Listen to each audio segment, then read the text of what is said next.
BNP সব সময়ই দেশের স্বার্থে কাজ করে বলে মন্তব্য করেছেন দলের প্রচার সম্পাদক সুলতান সালাউদ্দিন টুকু। দুপুরে টাঙ্গাইল প্রেস ক্লাবে এক আলোচনা সভায় তিনি একথা বলেন। তিনি আরও বলেন, বিএনপি জনগণকে যা প্রতিশ্রুতি দেয় তা পালন করে।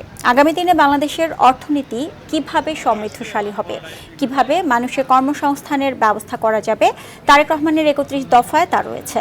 নির্ধারিত সময়ে নির্বাচন হলে কোনো সন্ত্রাস চাঁদাবাজ থাকবে না বলেও জানান টুকু।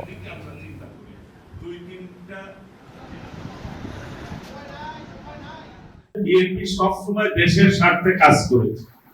শহীদ রাষ্ট্রপতি জিয়াউর রহমান, দেশনেত্রী বেগম খালেদা জিয়া এবং আমাদের আগামী দিনের অভিভাবক বাংলাদেশের অর্থনীতিকে কিভাবে সমৃদ্ধশালী করা যায় এবং সকলকে কর্মসংস্থানের কিভাবে ব্যবস্থা করা যায় সেই ব্যাপারে তিনি গুরুত্ব সহকারে ইতিমধ্যে ৩১ দফা উপস্থাপন করেছে জাতির সামনে।